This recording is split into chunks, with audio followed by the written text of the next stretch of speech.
Bueno, seguimos aquí, mis amigos. Como le hablé antes de la pausa, en esta etapa vamos a conversar con Aníbal Díaz, el diputado de la capital. Anoten ese nombre. Aníbal Díaz, el diputado de la capital, diputado al Congreso Nacional por la circunscripción número 2 del Distrito Nacional, pero que se ha convertido prácticamente en un diputado nacional. La circunscripción 2 está compartiendo prácticamente con el Distrito Nacional completo. Bienvenido, Aníbal, a La Gente Habla con Dari Terrero. Gracias, por fin. Gracias, Dari. Gracias. Por fin.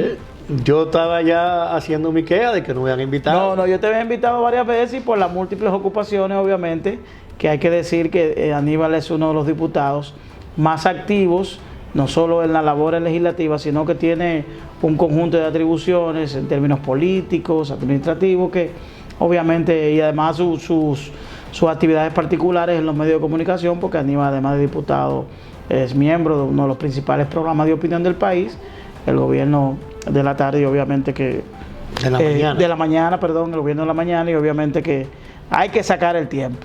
Así es, Dari, gracias por invitarme y te veo, sobre todo hago ese swapping de ver los tópicos, también yo sé que estás en la mañana, sí, estamos mucho seguimiento.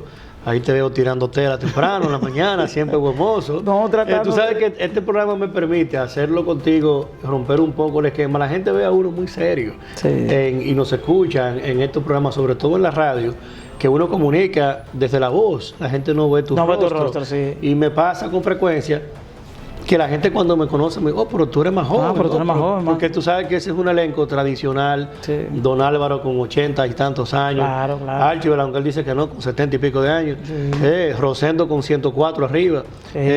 Ahí Nayib es de los más jóvenes. Nayib es de los más jóvenes y ya está 50 y pico. No, 50. Y es de los más jóvenes, 50. Coño, Nayib fue revelación del año y tiene 50. ¿Se está quitando Nayib? No.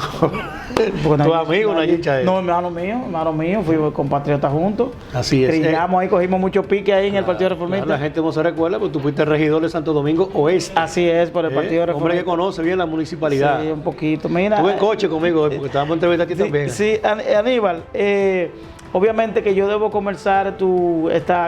iniciar esta conversación hablando sobre la expectativa versus realidad. Por ejemplo, uno como político a veces tiene una expectativa de las cosas, quiere llegar a los lugares con el deseo de hacer grandes cosas. Lo hablo por la experiencia de que uno, de hacer grandes cosas, de generar grandes transformaciones. Y entonces me da la iniciativa de preguntarte, ¿cuál fue tu realidad versus a las expectativas que tú tenías de llegar a una instancia tan importante como el Congreso Nacional? Mira, yo vengo haciendo pinino en la administración con una itinerancia pronunciada, porque yo había estado en el gobierno cuando el presidente Mejía en Promipyme, siendo muy jovencito. Luego salimos de ese gobierno, 2004, y me dediqué siempre a mi actividad profesional como abogado, y luego emprendí un negocio privado que, gracias a Dios, ya tiene más de 10 años, y empecé a trabajar siempre mi parte productiva desde el sector privado.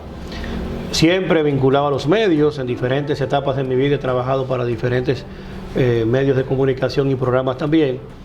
Y luego entonces se nos da la oportunidad, la vida nos da la oportunidad de que logremos ganar David Collado y nosotros, su equipo, la alcaldía de la capital en el año 2016. Cuando voy a la alcaldía, trabajé como director de espacios públicos de la ciudad de Santo Domingo, como vocero del alcalde y coordinador de la unidad de conflictos. Y te puedo decir que ya, habiendo hecho mucho por la ciudad, habiendo sido parte de una gestión histórica que preñó de obras pequeñas la capital, que recuperó la marca ciudad, la marca capital, entraba a la ciudad de Santo Domingo, sí, Montesinos, el Malecón, asfaltó aceras y contenes en barrios importantes de esta circunscripción, de Cristo Rey, de 3 espacios. Me dio mucha experiencia y mucho contacto con los barrios de la capital. Al llegar al Congreso, como bien tú dices, uno llega cargado de muchas expectativas, y como yo era un ejecutor, bueno, pues llegó con ese mismo brío al Congreso. La verdad es que el Congreso es una instancia de resolución y de aporte distinto a un ejecutivo.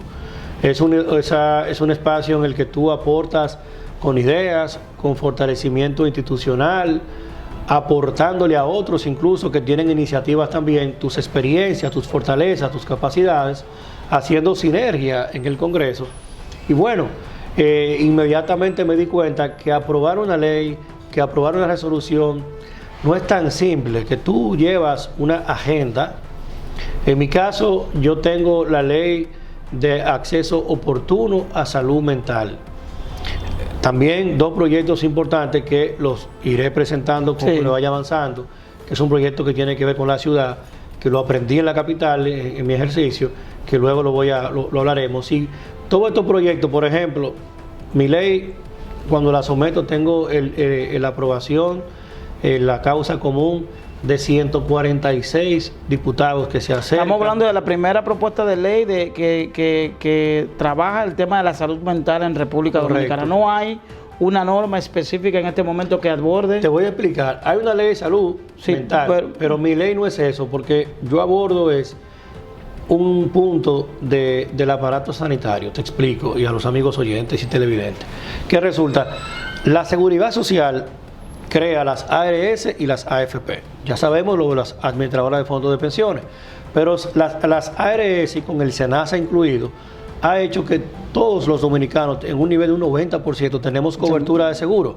ya sea porque es un seguro privado o porque es del Estado, pero todos tenemos un seguro y lo pagamos, ese seguro. O lo paga el Estado, o lo paga tu empleador, o lo pagas tú de manera privada. Que resulta que hay un catálogo de coberturas, es decir, tu carnet te da cobertura para un conjunto de especialidades, para un ginecólogo, para un urólogo, para un neurólogo. Cuando llega a la salud mental, los especialistas de salud mental, psicólogos y psiquiatras, no están incluidos en el catálogo de cobertura. De servicio. El catálogo concibe que la salud es física, es el cuerpo, no que hay una salud mental que tiene que ver con todas y cada una de las patologías que derivan de la neurología cerebral, o incluso por afectación hasta de estado de ánimo. Bien, sometemos la ley que lo que hace es que obliga a que las ARS incluyan, en este caso se modifica el catálogo de salud y se incluyen a psiquiatras y psicólogos en el régimen de cobertura. Con ello, si usted tiene, por ejemplo, 100,000 pesos en su respaldo de seguro, para internamiento, para medicina y para consulta. A partir de la aprobación de esta ley, hay personas que tienen una familia de 4 o de 5 miembros que en 10 años nunca se han internado. Sí, no han agotado, que su seguro pudiera estar intacto en términos de no haber consumido ni un 1% siquiera. En términos de vehículo de motor, la gente, el tecnicismo es siniestro. Tú no has tenido choque, no has tenido choque. Eso significa que tú tienes tú no eres de alto riesgo para cualquier aseguradora. Tú has pagado 5 años de seguro. En tu caso, que sepa está bien montado, un seguro full. Que vamos a hacer esto en serio, pero no aburrido. En mi caso, un seguro full porque el vehículo hay que cuidarlo. Perfecto. Pero ¿qué resulta? Tú pagas ese seguro de esa ARS 4 o 5 años, pero tiene una persona en tu casa que tiene 5 años afectado con una situación de salud mental que lo has internado algunas veces y tú no tienes seguro, no tienes cobertura. Entonces, esta ley modifica, le obliga a las ARS a darle la misma cobertura, que esto es bueno que quede claro, Dari, amigos televidentes, es la misma cobertura, no hay por qué, no hay que discriminar entre salud mental y salud y cualquier afección. Y no hay que elevarte lo que tú pagas. Yo pagaba 2,000 pesos, ahora voy a pagar 2,500 porque ahora incluyeron salud. No. Es lo mismo, porque lo que hace la ley es que constitucionaliza y obliga a que la salud no es solo física, sino que hace una generalidad de la salud. Correcto, y entonces te obliga. Esa ley, con 145 diputados apoyándola, no se pudo aprobar. Porque las leyes, ¿y por qué? Tú las sometes, se toman en consideración, van a una comisión. Por ejemplo, yo como presidente de la Comisión de Turismo recibo la ley. En este caso, la Comisión de Salud. Bueno, pues la comisión, que tiene 15 miembros, 14 miembros expresaron su visión a favor. Pero por alguna razón... Si un solo miembro... Y por alguna razón no se colocó en la agenda. ¿El presidente de la comisión? No sé, pero por alguna razón no se colocó en la agenda y no se sancionó el informe favorable. ¿Por qué favorable? Porque ya de 15 habían 14. Correcto. Y además por un tema de objeto y naturaleza. Claro. Es decir, para que una ley sea favorable tiene que tener un aspecto que sea constitucional, Claro, que no exista, exista un choque constitucional. correcto, y que no haya una ley igual o parecida sobre la misma materia. Correcto, es decir, ni la ley de salud, general de salud, ni la ley de salud mental, ninguna de ambas obligan a esto, de modo que es una ley nueva y que obliga a resolver un pasivo general horizontal que tiene el sistema de salud, que tiene 20 años engordándose de espaldas a un mundo que cada día lamentablemente crece más, que es el mundo de los afectados por salud mental. Y que la segunda secuela que ha dejado el COVID-19 a nivel mundial ha sido el tema de la salud mental. Esa experiencia con ese proyecto de ley, con tu primer proyecto de ley, te da el pie para tú entender que hay que generar modificaciones en lo que son los procedimientos internos para conocimiento de proyectos de ley al interno de la Cámara de Diputados. Mira, sin que esto sea un titular para quienes les gusta tomar lo que uno dice y generar noticia morbosa, sí, deberíamos repensar nuestra democracia. Yo incluso creo que aquí debería haber un Congreso en su momento unicameral, que tenga una sola estructura, porque en la Cámara de Diputados, por ejemplo, que es un cuerpo altamente laborioso. ¿Y qué cambiaría eso en términos de...? Por ejemplo, aprobamos la ley, el Código Penal, discusiones que el mundo la vio, y luego entonces llega al Senado. En el Senado, se le ocurre a una minoría, y te explico por qué una minoría, porque lo aprobamos mayoría en la Cámara de Diputados. ¿Cuánto hay en el Senado en total? 30. Entonces, 32 personas 32. Frente a 190, ya es minoría. Claro. Lo que se apruebe ahí es minoría. Claro, porque estamos hablando de... Son 32 frente a 190. Sin embargo, en adición a que ya es una minoría... Es decir, que hay una representatividad lo suficientemente amplia. Pero lógico. Y además, Dari, ya de los 32, solo 7 personas, 7 senadores y senadoras, tenían diferencia con la ley.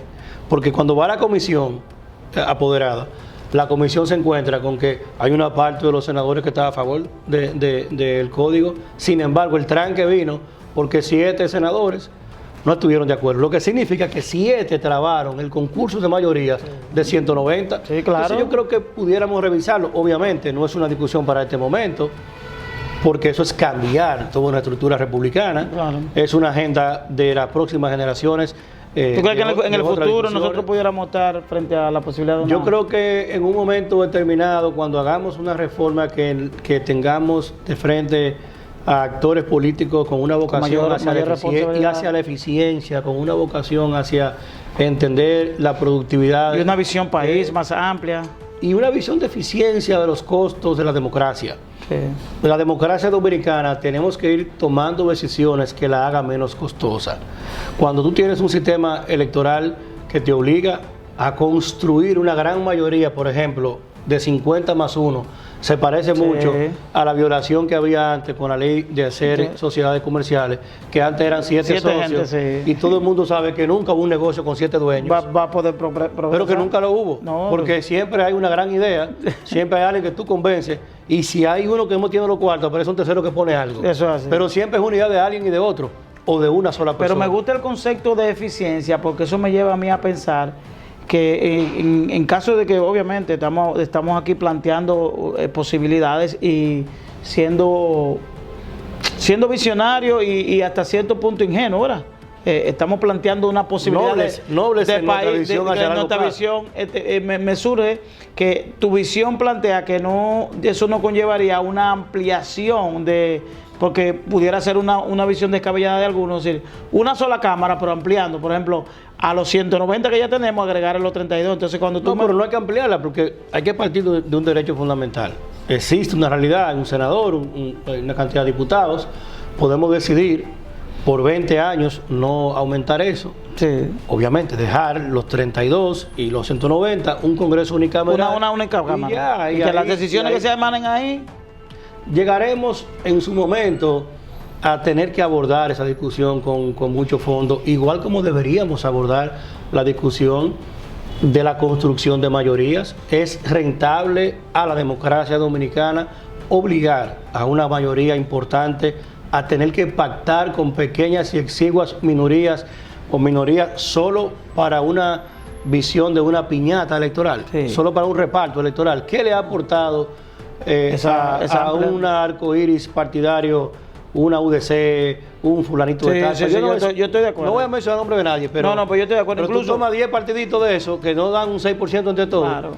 Con mucho respeto al ejercicio que ellos hacen, pero bueno, no construye ideológicamente. No hay una diferencia de país, no hay una diferencia no hay un proyecto científica. ¿Cuál es la diferencia? Bueno, que yo soy dueño de este pedazo. Ahí vemos un presidente de un partido exigiéndole al presidente de que tiene que... ahí tú ves la visión vemos un presidente de un partido, no recuerdo el nombre, exigiéndole al presidente de la República de que tiene que darle una posición. Entonces, incluso yo voy más allá. Yo he criticado que yo creo, y probablemente sin el creo, República Dominicana es el único país donde los partidos tienen dueños, donde los partidos tienen características de empresa por acciones o de empresa de responsabilidad social limitada. Es difícil porque tú tienes partidos que son hasta la sigla del nombre y la abreviatura. Sí, la FUPU, por ejemplo. Claro, la FUPU es la Rebelión del Fernández. Es su nombre. Entonces aquí de los partidos, el partido de Vincho, el partido de Amable, el partido de Amable. Son experiencias que nosotros, como tú dices, tenemos que repensar de cara a esa visión. Y te comparto ese tema porque antes de yo ser diputado, y te mandaré el artículo, lo dije en transición de que entendía.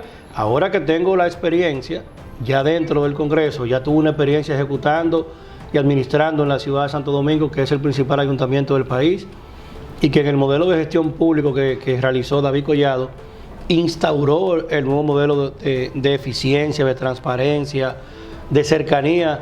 David despachaba los parques de la ciudad y abrió yo creo el ayuntamiento que David, a la sociedad. Sin lugar a duda, debe ser uno de los funcionarios que rompe un poquito con esa formalidad. Es decir, la tradición política es el tipo de funcionario encumbrado, que no, poco accesible. No me refiero a accesible a la administración, sino que lo puede encontrar en cualquier lugar, porque va al lugar de acción.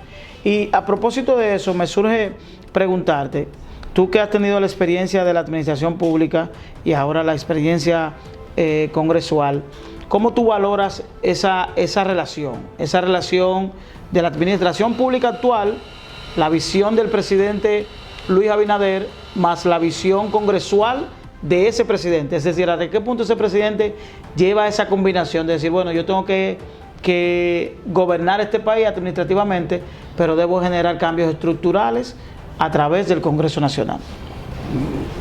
Muy interesante tu pregunta, además muy importante también porque evidencia el presidente con lo que tú estás planteando un alto nivel de coherencia.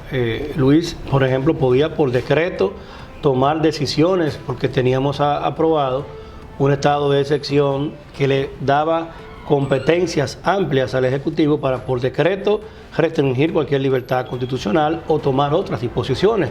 Cuando tú suspendes ese tipo de limitaciones constitucionales, tú le abres una ventana.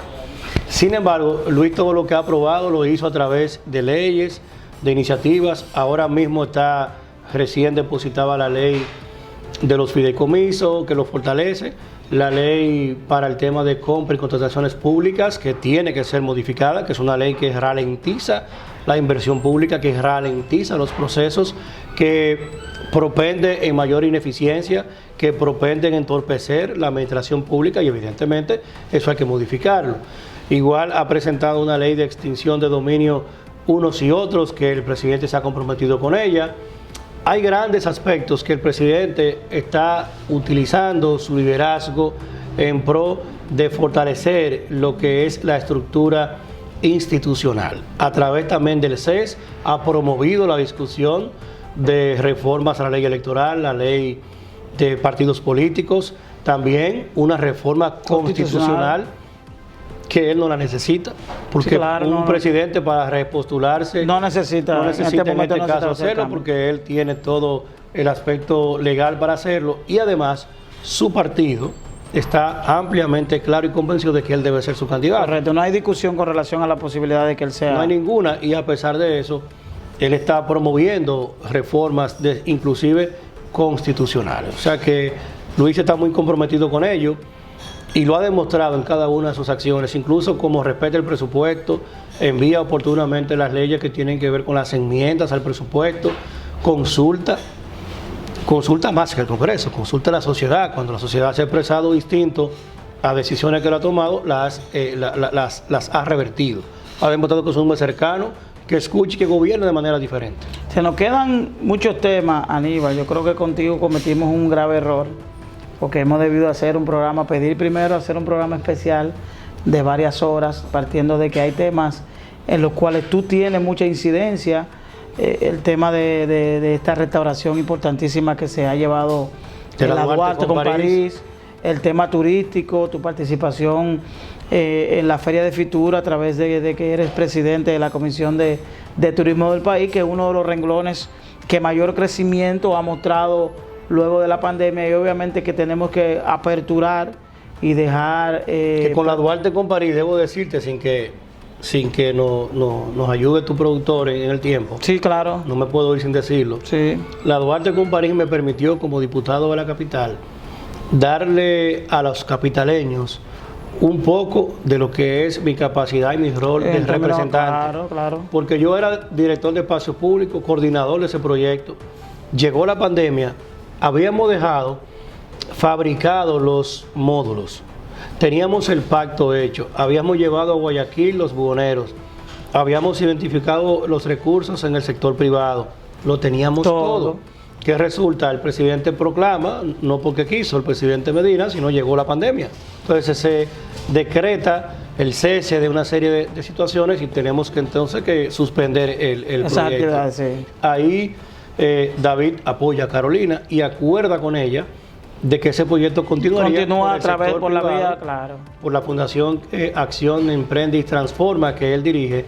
Entonces David me llama luego, un año y pico después, y me dice: Aníbal, ya el tiempo de la pandemia permite que podamos ir trabajando el proyecto. Claro.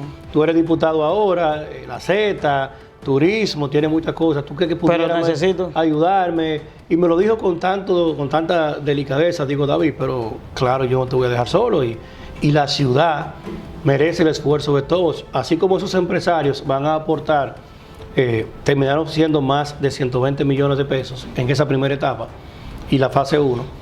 Yo voy a aportar mis capacidades, mi tiempo y lo que yo más pueda hacer por ese propósito. Lo hicimos. La verdad que me entregué en cuerpo, mente, alma y corazón a ese proyecto. Domingos de feriado, construyendo un pacto social que permitiera, porque ahí es muy importante la inversión que se hace, pero es más importante. No, yo creo que la inversión económica que se haga, yo creo que debe pasar a un tercer plano, no un segundo, un tercer plano, partiendo de la transformación en términos sociales que eso genera. Es decir, el valor social, el beneficio social que debe ser la naturaleza del propio Estado, generar ese bienestar social, va a redundar, entre personas que dan el día a día para sustentar la economía del país. Así incluso, como tú lo dices, crear un pacto social que sea fiable, solvente, entre gente que su vida ha sido que lo saquen a palo, que le prometan una cosa y lo saquen a el tema de la confianza. La confianza fue algo fundamental.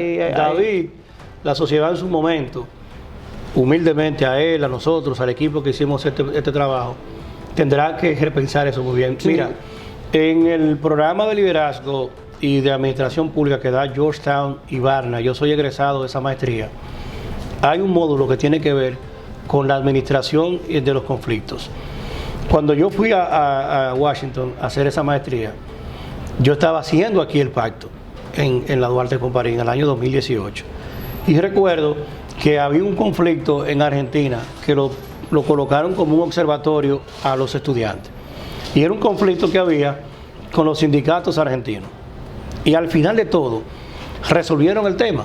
Y el profesor preguntaba, ¿cuál fue el elemento que pudo resolver el conflicto? Eran argentinos, choferes de carro público y sindicalistas. Sí, que es lo mismo donde quiera, que es lo mismo donde en cualquier parte del país esa... Y compleja, porque decía el profesor que era argentino, que no había algo más complejo que un argentino. Sí. Y entonces un chofer y un chofer de componentes detonantes. Mire, allá en Argentina, él terminaba diciendo, el profesor, de que la diferencia fue, y utilizó una frase que decía cariño, amor.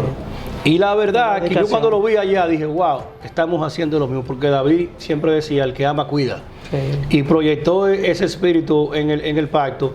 Hicimos el pacto y cumplimos el pacto, y ellos, los buhoneros, cumplieron su pacto. Sí, pero es un tema de confianza. Es decir, que aquí hay una limitación en la conclusión de proyectos por eso, porque hay una falta de confianza en quienes administran la cosa pública.